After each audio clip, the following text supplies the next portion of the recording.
Do you guys have any thoughts on events like Fashions Night Out and things like that? Do you think a lot of retailers spent a lot of money on it, and I wonder, does it really resonate with your customers, obviously Coach and Lululemon? I think Fashions Night Out was great for a number of reasons, but I think first and foremost there was an energy in the city that you really hadn't felt for a very long time.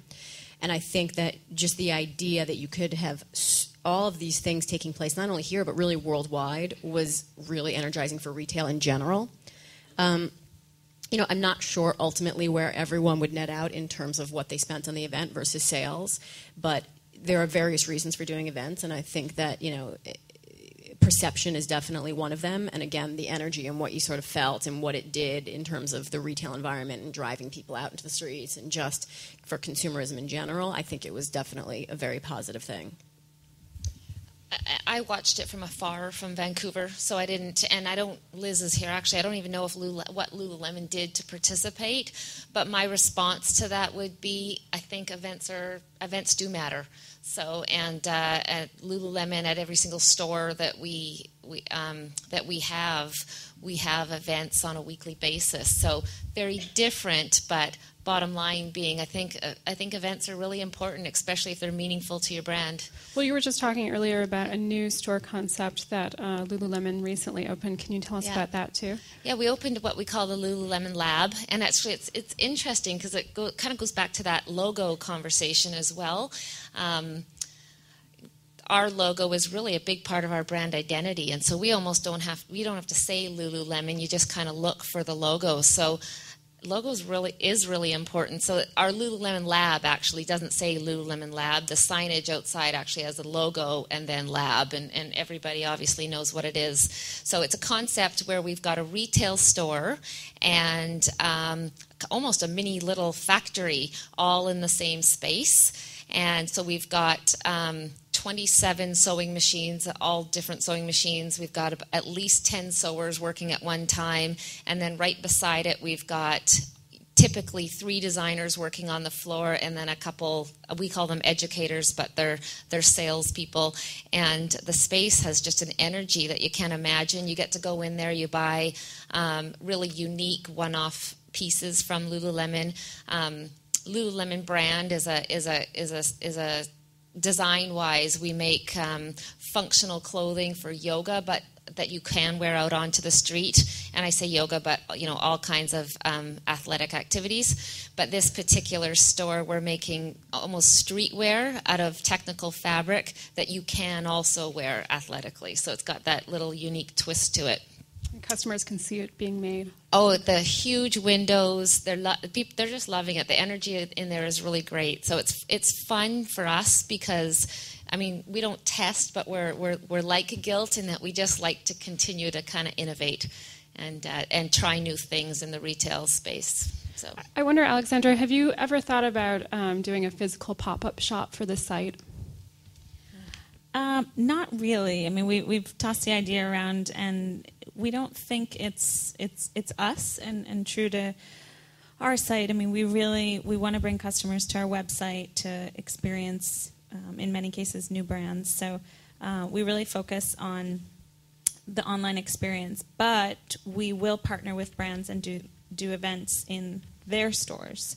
That's something that we're certainly open to, and we do a lot of events PR-wise throughout the country and really try to meet our customers.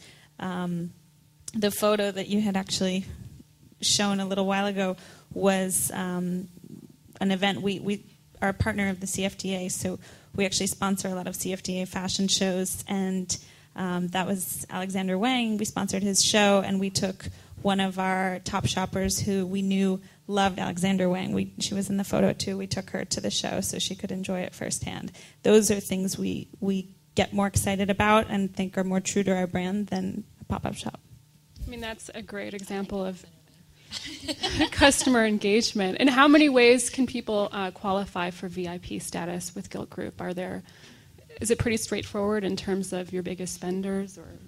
Well, we certainly love our members to keep spending more money, especially as we launch more businesses. So, we try to treat every member like a VIP, and we are investing a lot in our customer service and trying to respond to customer feedback. I mean, I'm on Twitter and tweeting, and if I have customers making a comment, if I know whether it's direct to me or just in general about Gilt Group, complaining about anything, or praising something, I respond to them and, thank you for your positive feedback. If it's negative feedback, I, try to help them, literally. And, we care about our members. Sure.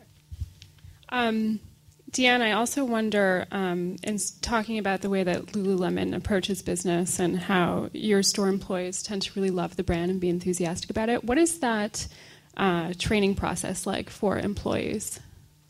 Oh, good question. I think the employees, first of all, are attracted to us because of the lifestyle that they live, and therefore Lululemon complements. So training them, that's half the battle. They're there because they want to be there for sure. I wouldn't say we have a typical retail environment. Each person on the floor that you'll bump into, we actually call them educators. So their goal is, or their job is to, when you walk in, is to educate you on the technical and innovative features of the garment that you look like you might be interested in. So that's a big part of the training is getting them up to speed so that they can educate everybody that walks into the store on the product. I wouldn't say they're experts, but they're pretty knowledgeable. And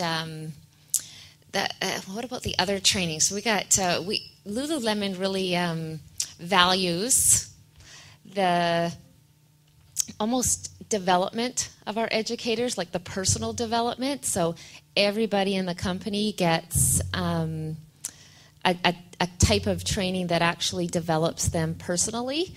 And our thinking that way is that happy people are, great employees, kind of thing. Do they all do yoga? Do they have to pass a yoga competency test? Definitely, yep.